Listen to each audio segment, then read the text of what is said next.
Good morning everybody. तो कैसे हैं आप सभी लोग। एक बार बहुत बहुत स्वागत है आप सभी का हमारे चैनल JRM एजुकेशन हब में। एंड आई होप कि आप सभी लोग अच्छे होंगे, अपने हेल्थ का ख्याल रख रहे होंगे और मेहनत और प्रिपरेशन में अपनी एकदम जी जान से लगे हुए होंगे। ठीक है बच्चा लोग, चलिए तो शुरुआत करने से पहले आज हम पढ़ने वाले हैं, बता दूं मैं आपको। चल पहले शुरुआत करने से पहले चैनल को सब्सक्राइब कर लो, वीडियो को लाइक कमेंट एंड शेयर कर दो। तो बच्चों आज हम पढ़ने वाले हैं क्या, आज हम पढ़ने वाले हैं क्लास 12th का, जी हाँ क्लास 12th का बायोलॉजी के जितने इंपॉर्टेंट ऑब्जेक्टिव क्वेश्चंस है, तो हम कुछ इंपॉर्टेंट ऑब्जेक्टिव क्वेश्चंस आपके लिए लेकर आए हैं जो आपके लिए एग्जाम के पॉइंट ऑफ व्यू से बहुत ज्यादा इंपॉर्टेंट है। ठीक है बच्चा लोग, चलिए तो शुरुआत करने से पहले मैंने कहा चैनल को सब्सक्राइब कर लीजिए, वीडियो को लाइक कमेंट एंड शेयर कर दिए। और ये वो क्वेश्चंस हैं, ये वो ऑब्जेक्टिव MCQs हैं आपके लिए इंपॉर्टेंट जो आपके एग्जाम में डायरेक्टली पूछे जा सकते हैं। ठीक है बच्चा लोग, चलिए तो शुरुआत करते हैं। शुरुआत करने से पहले थम्स अप कर देंगे सभी लोग। और हम पढ़ने वाले हैं बायोलॉजी के आज ऑब्जेक्टिव क्वेश्चंस क्लास 12th के। जी हाँ क्लास 12th बायो वाले बच्चे नोटबुक वगैरह लेके बैठ जाएं और ज्यादा से ज्यादा वीडियो को शेयर कर दें ताकि आप तक जो ये ऑब्जेक्टिव क्वेश्चन पहुंचे, आपके फ्रेंड वगैरह, आपके दोस्तों, आपके भाइयों तक भी पहुंचने चाहिए। ठीक है बच्चा लोग, शुरू करें। चलिए सब थम्स अप कर देंगे एक बार, हाँ, और शेयर कर देंगे ज्यादा से ज्यादा।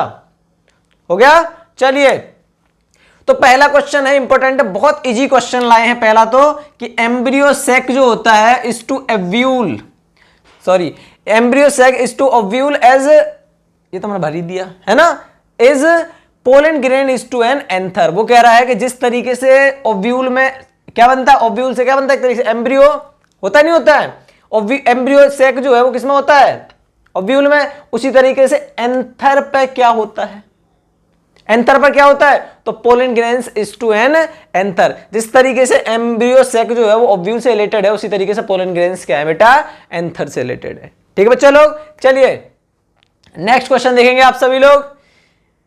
ZZ/ZW type of sex determination seen in, देखो ये ZZ और ZW जो टाइप है ना, इस तरीके से सेक्स डिटर्मिनेशन कहां पाई जाती है, तो ये देखी जाती है बच्चा लोग रेप्टाइल्स वगैरह में, बर्ड्स वगैरह में और फिश वगैरह में। ठीक है, तो हम कोई भी एग्जांपल अगर आपको आ जाता है तो आप लिख देंगे। तो वहां एग्जांपल में अगर पीकॉक वगैरह दे रखा हो या कोई बर्ड दे रखी हो, कोई फिश दे रखी है, कोई रेप्टाइल्स दे रखा हो, तो आप उसमें टिक करके आएंगे। ठीक है, तो हम यहां पर क्या है, पीकॉक जो है वो क्या है, एक बर्ड से, पता है आप सभी को। चलिए थर्ड क्वेश्चन पढ़ेंगे आप सभी लोग। थर्ड क्वेश्चन कह रहा है a nucleoside differs from a nucleotide. Nucleoside जो होता है ना, वो न्यूक्लियोटाइड से किस तरीके से डिफर होता है, तो ये पता है आपको, अच्छा क्वेश्चन है, इजी है। ये क्या कह रहा है, वो nucleoside differs from a nucleotide because it, ये जो न्यूक्लियोसाइड जो है ना वो न्यूक्लियोटाइड से डिफर है, डिफरेंट है। क्यों है, because it lacks the phosphate group, क्योंकि ये क्या करता है बेटा, फॉस्फेट ग्रुप को क्या कर देता है, लैक कर देता है। कौन, न्यूक्लियोसाइड। समझ आ गया, इसीलिए न्यूक्लियोटाइड से क्या है, डिफर है। ठीक है, डिफरेंट है। चलो तो दो क्वेश्चन हो गए, सॉरी 3 क्वेश्चन हो गए। फोर्थ देखेंगे आप सभी लोग, the chemical test that is used for diagnosis of typhoid. Typhoid के डायग्नोसिस के लिए एक केमिकल यूज किया जाता है, उस केमिकल का नाम क्या है, उस टेस्ट को केमिकल टेस्ट किया जाता है, उस केमिकल टेस्ट का नाम क्या है बेटा, वाइडल टेस्ट। क्या है, वाइडल टेस्ट है, क्या है, वाइडल टेस्ट। ठीक है, तो ये आप पढ़ के जाएंगे, बहुत से लोग विडाल टेस्ट भी बोलते हैं इसे। ठीक है, तो ये वाइडल टेस्ट है। ठीक है, तो 4 क्वेश्चन। फिफ्थ जो है, the substance produced by a cell, देखो बच्चों निकाल लो, नोटबुक वगैरह लिखते रहना साथ के साथ। The substance produced by a cell, एक सेल के द्वारा क्या होता है, एक सब्सटेंस प्रोड्यूस होता है in viral infection that can protect other cells from further infection is, तो बताना है कि उस सब्सटेंस को क्या बोलते हैं, क्या बोलते हैं बेटा, तो बोलते हैं इंटरफेरन। क्या बोलते हैं, वो सब्सटेंस कौन सा है, इंटरफेरन। क्या है, इंटरफेरन। जब वायरल इंफेक्शन हो जाता है ना बेटा, तो क्या होता है, मान लो कोई इंफेक्शन, वायरल इंफेक्शन हो जाता है, ठीक है, तो क्या होता है, ये जो सब्सटेंस होता है ना, ये और सेल्स में वो इंफेक्शन होने से बचाता है, प्रोटेक्ट करता है, तो इसीलिए इसको हम क्या बोलते हैं, सब्सटेंस को बोलते हैं हम इंटरफेरन। क्या बोलते हैं, इंटरफेरन। फिफ्थ हो गया। सिक्स्थ देखेंगे आप सभी लोग, the most important feature in a plasmid to be used a vector is, वो कह रहा है कि एक इंपॉर्टेंट फीचर बताइए किसमें, वो प्लास्मिड में, जो किसके लिए, एक वेक्टर, जो to be used a vector is, तो कौन है बेटा, वो है ओरिजिन ऑफ रेप्लिकेशन। क्या है, तो ये क्या है, एक इंपॉर्टेंट फीचर है प्लास्मिड में। ठीक है, ओरिजिन ऑफ रेप्लिकेशन। ठीक है, इसे हम ओरी भी पढ़ते हैं नॉर्मली। ठीक है, ओरी डॉट, इस शॉर्टकट में लिखते हैं ओरिजिन ऑफ रेप्लिकेशन को। ठीक है, चलिए 6 क्वेश्चन हो गया। 7th देखेंगे, अकॉर्डिंग टू एलेंस रूल, एलेंस का रूल, ठीक है, उसके द्वारा जो mammals from the mammals from colder climates have,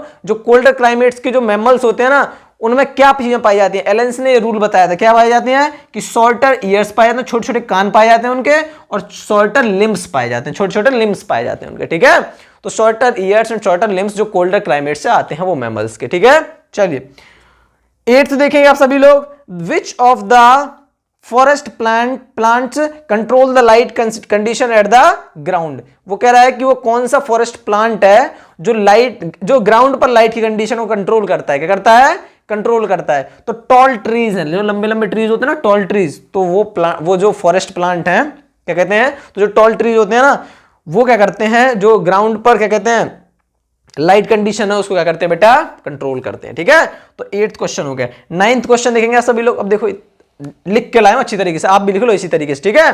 चलो, give an example of ex-situ conservation. ex-situ conservation का एक एग्जांपल दे दूं तो क्या?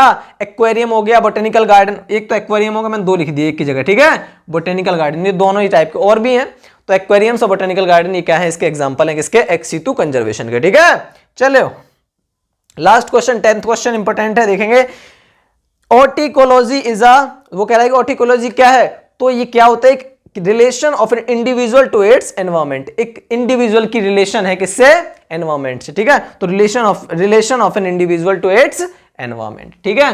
तो ये कुछ इंपॉर्टेंट टॉपिक्स थे, इंपॉर्टेंट क्वेश्चन थे जो आपके लिए बहुत ज्यादा जरूरी थे, ऑब्जेक्टिव या फिर एमसीक्यूज कह लो आप इन्हें। तो मल्टीपल क्वेश्चन अगर आपको आते हैं, मल्टीपल टाइप क्वेश्चन अगर आपके लिए आते हैं, ठीक है, तो आप क्या करेंगे बेटा? क्या करेंगे? तो आप करके आएंगे, और ये इंपॉर्टेंट है, इन्हें आप करके जाइए। ये आपसे पूछ सकता है एग्जाम में डायरेक्टली क्वेश्चन, ठीक है। तो जो बायो वाले बच्चे हैं वो एक बार चैनल को सब्सक्राइब कर लीजिए, वीडियो को लाइक कमेंट एंड शेयर कर दीजिए, ताकि जो इन्फॉर्मेशन, जो क्वेश्चन आप तक पहुंच रहे हैं और बच्चों तक भी पहुंचे, ठीक है बच्चा लोग। चलिए बहुत बहुत शुक्रिया बेटा आप सभी का, और लगे रहिए मेहनत से, क्योंकि अब एग्जाम आ चुके हैं। अब एग्जाम का टाइम तो बचा नहीं है, बस जो भी टाइम चल रहा है बस यही चल रहा है 2-4 दिन, ठीक है। चलिए थैंक यू सो मच आप सभी को। एक बार चैनल को सब्सक्राइब कर दीजिएगा, ठीक है, और वीडियो को ज्यादा से ज्यादा शेयर कीजिएगा। थैंक्स अ लॉट बच्चा। चलो।